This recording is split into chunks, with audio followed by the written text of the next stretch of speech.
आज के इस वीडियो में हम लोग बात करेंगे रशिया और यूक्रेन के बीच में चल रहे कॉन्फ्लिक्ट को लेकर और समझने की कोशिश करेंगे कि क्यों रशियन फोर्सेस उतनी तेजी से यूक्रेन के ऊपर कब्जा नहीं कर पा रही हैं जितनी तेजी से एनालिस्ट एंटिसिपेट कर रहे थे।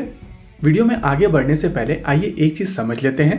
जब भी बात की जाती है वॉर की, तो नॉर्मली वॉर एक कंट्री की जियो पॉलिसीज का एक्सटेंशन होती है।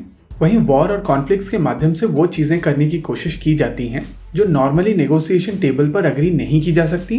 किसी भी वॉर के अंत में दोनों पार्टीज दोबारा टेबल पर जाकर बैठती हैं और वहां पर फिर से नेगोशिएशन किए जाते हैं। हालांकि जो पार्टी जीत रही होती है उसके पास इन नेगोशिएशंस में एज होता है, लेकिन हर वॉर के बाद में नेगोशिएशंस होते हैं, चाहे वो वर्ल्ड वॉर 1 रही हो, वर्ल्ड वॉर 2 रही हो।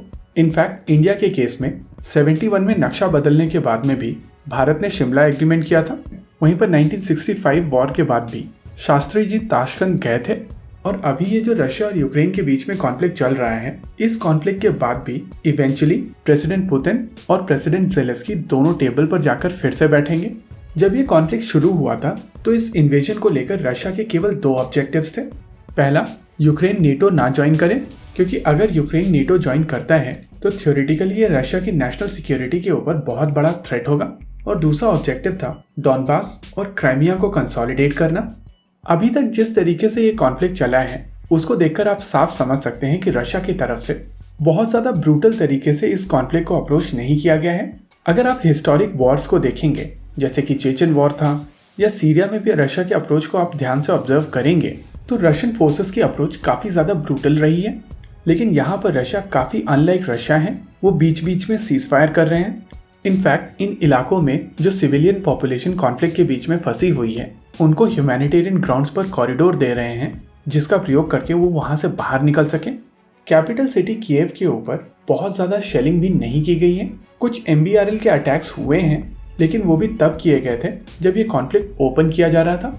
वैसे कुछ लोग कहेंगे कि बीच बीच में शेलिंग हो रही है, बहुत ज़्यादा मल्टी बैरल रॉकेट लॉन्चर चल रहे हैं और रशियन सोल्जर्स कुछ फोटोग्राफ्स भी शेयर कर रहे हैं। तो आपको यहाँ पर यह समझना होगा कि रशियन फोर्सेस इस समय अकेले यूक्रेन के ऊपर हमला नहीं कर रही हैं। रशियन फोर्सेस के साथ में मिलिशिया ग्रुप्स भी हैं और इसमें जो DPR और LPR के मिलिशिया ग्रुप्स हैं वो नॉर्मली थोड़े ज़्यादा नोटोरियस हैं। स्क्रीन पर जो आप फुटेज देख रहे हैं इसमें यही मिलिशिया ग्रुप्स हैं और अगर आप इनकी यूनिफॉर्म और इक्विपमेंट को देखेंगे तो चांसेस आप इनको रशियन सोल्जर्स समझ बैठेंगे और कई फुटेजेस में ऐसा ही हो रहा है।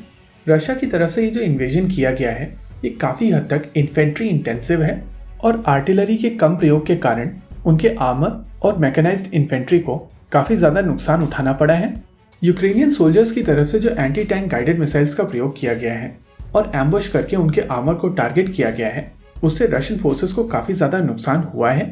लेकिन रशियन फोर्सेस की तरफ से कोशिश की जा रही है कि यूक्रेनियन सिविल पॉपुलेशन को बहुत ज़्यादा नुकसान ना हो, क्योंकि इवेंचुअली वो चाहते हैं कि वहाँ पर प्रेसिडेंट ज़ेलेंस्की को हटाकर एक pro Russia puppet regime establish की जाए।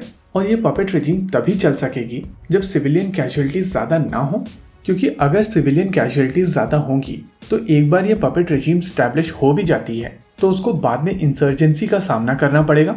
और जब जनता आपके साथ में नहीं होती है और इलाके में इंसर्जेंसी स्टैब्लिश हो जाती है तो उसके ऊपर पार पाना बहुत मुश्किल काम होता है और ये चीज़ रशिया को काफ़ी अच्छे से समझ में आती है। वैसे कई वेस्टर्न एनालिस्ट का मानना है कि रशिया अपनी लॉजिस्टिक्स को सस्टेन नहीं कर पा रहा है और इसी वजह से रशिया के एडवांसेस स्लो हैं। देखिए, एक टर्म है जिसको बोलते हैं रैस्पुतित्सा। ये एक रशियन टर्म है जहां पर रैस का मतलब है लीडर, किंग या मार्शल। वहीं पर अगर पुतित्सा की बात की जाए तो इसका मतलब है पडल या कहें मड। प्रैक्टिकली ये साल का वो समय है जहां पर स्नो मेल्ट करना शुरू करती है और इलाके में किंग ऑफ मड यानी कि रैस्पुतित्सा आ जाता है और इसी वजह से व्हीकुलर मोबिलिटी बहुत ज़्यादा डिफिकल्ट हो जाती है।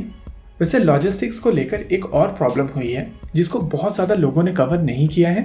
आप लोगों ने देखा होगा कि यूक्रेन की तरफ से जो वहाँ की लोकल पब्लिक है वो मोलोटोव कॉकटेल लेकर घूम रही है और इनिशियली जब इसकी फुटेज बाहर निकल कर आई थी तो लोगों का कहना था कि इससे टैंक्स और इन्फेंट्री फाइटिंग व्हीकल्स को बहुत ज़्यादा नुकसान नहीं होगा।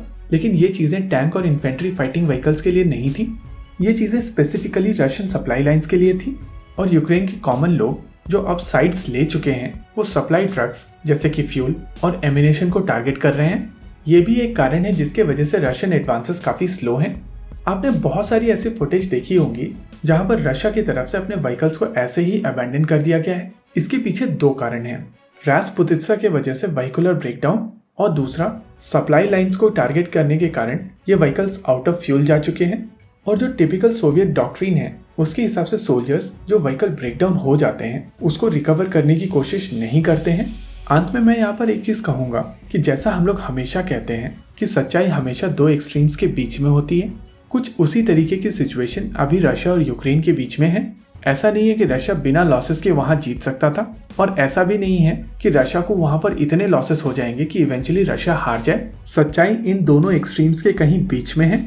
रशिया इस कॉन्फ्लिक्ट में लिमिटेड ऑब्जेक्टिव के साथ में आया था और जिस तरीके के रेस्पॉन्सेस यूरोप, यूनाइटेड स्टेट्स और कल इवन प्रेसिडेंट ज़ेलेंस्की की तरफ से आया था उससे लग रहा है कि रशिया कहीं ना कहीं अपने ऑब्जेक्टिव्स पूरे करते हुए नजर आ रहा है। लेकिन जिस तरीके के सैंक्शंस रशिया के ऊपर लग रहे हैं वो रशिया के लिए चीजें आने वाले समय में बहुत ज्यादा मुश्किल कर देगा। इसी के साथ आज के इस वीडियो में रखते हैं केवल इतना ही। वीडियो को अंत तक देखने के लिए धन्यवाद। देखते रहिए कॉन्फ्लिक्ट एक्स।